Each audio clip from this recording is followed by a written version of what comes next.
Muy buenos días, queridos alumnos. Les saluda el profesor Ramos Ramírez Guido Lincoln. Pues bueno, chicos, hoy vamos a iniciar con un nuevo tema acerca de nada más y nada menos que el poder ejecutivo.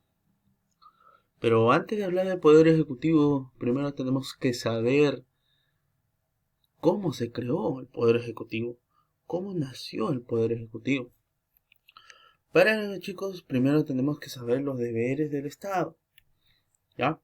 Según la historia, pues el poder ejecutivo, cuando se separaron los poderes, pues sucedió en Francia, justamente con la Revolución Francesa. Según nuestro amigo Montesquieu, pues este señor o este individuo, pues dividió a los tres poderes del Estado para que no se centre en una persona. Es decir, que una sola persona elegida pueda gobernar tanto el poder ejecutivo, poder legislativo y poder judicial. Se centra solamente el poder en una sola persona.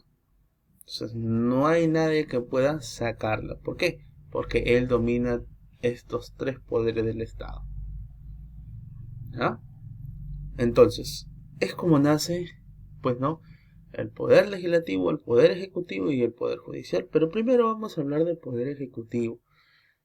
El poder ejecutivo, pues, es una institución autónoma del Estado en el cual pues va a plantear los deberes del Estado peruano. Lo primero que es defender la soberanía nacional. Garantizar la plena vigencia de los derechos humanos, como lo dice en el artículo número 1, capítulo número 1 y título número 1 de la persona y la sociedad. También dice nada más y nada menos que proteger a la población de las amenazas contra la seguridad. Ahí vamos a hablar pues del régimen de excepción, que prácticamente es protección a al ciudadano, protección a las personas cuando hay pandemias, cuando hay guerras, cuando hay atentados terroristas, narcoterroristas, pues prácticamente se protege a las personas y a los ciudadanos.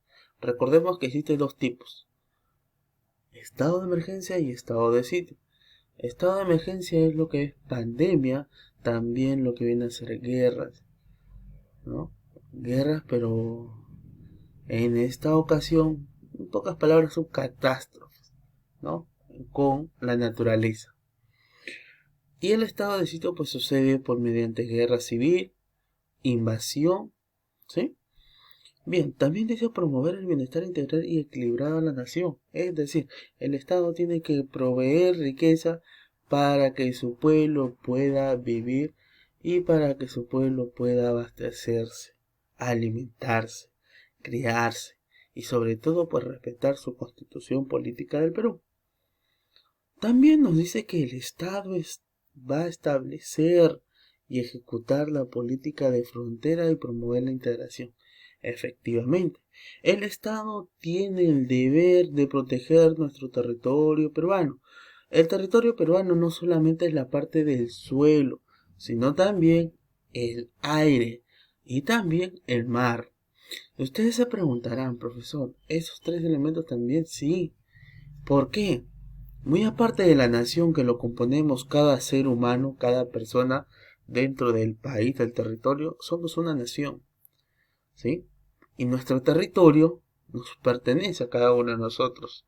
Y es por eso que se limitan fronteras, ¿de acuerdo? Tanto por aire y por el mar. Por el mar, por ejemplo, limitamos por las 200 millas, ¿de acuerdo? Y pasando las 200 millas ya es un mar, pues, ¿no? Internacional. Por eso tenemos, pues, ¿no? Los máximos organismos que cuidan el territorio peruano. Por ejemplo, en tierra, pues es nada más y nada menos que el ejército peruano.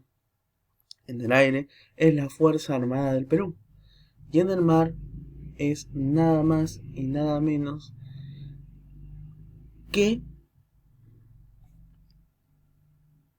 la Marina de Guerra del Perú.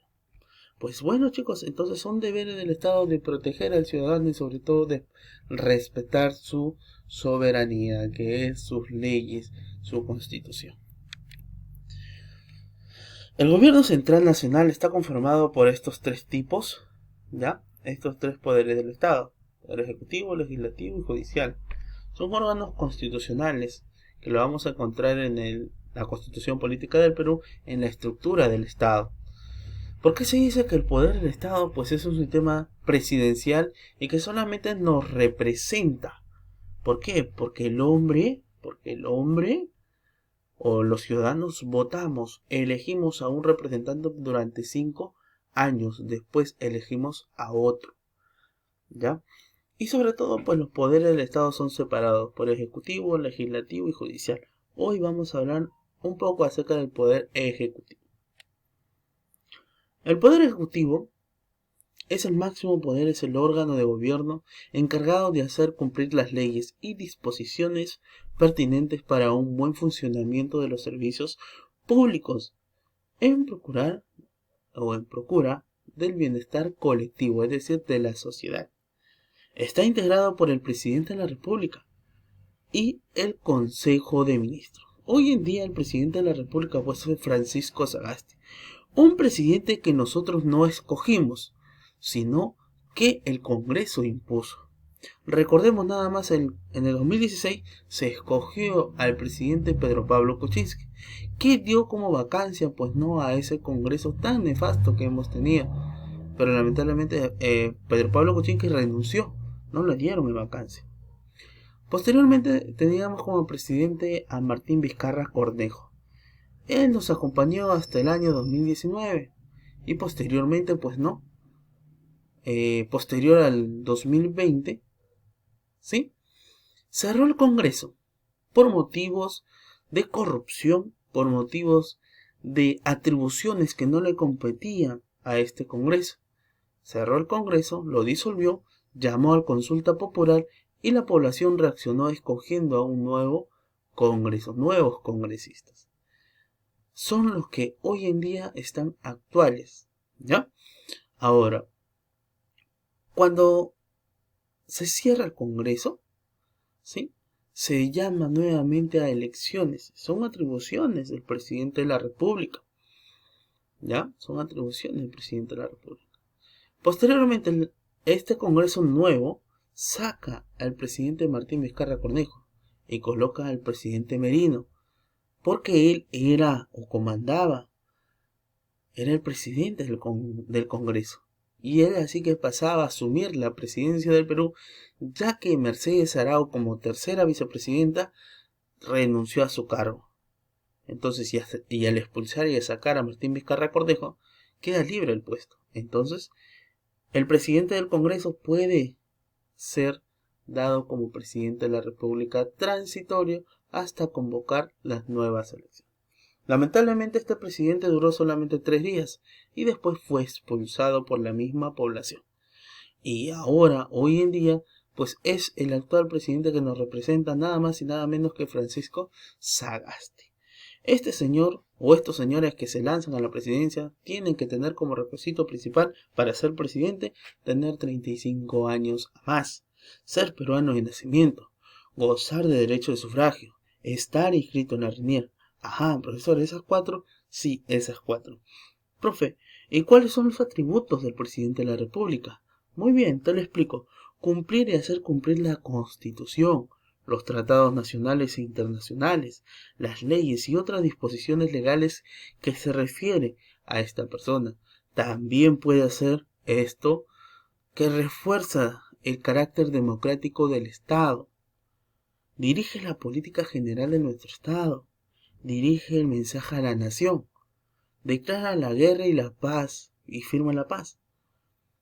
Conceder indultos y conmutar las penas.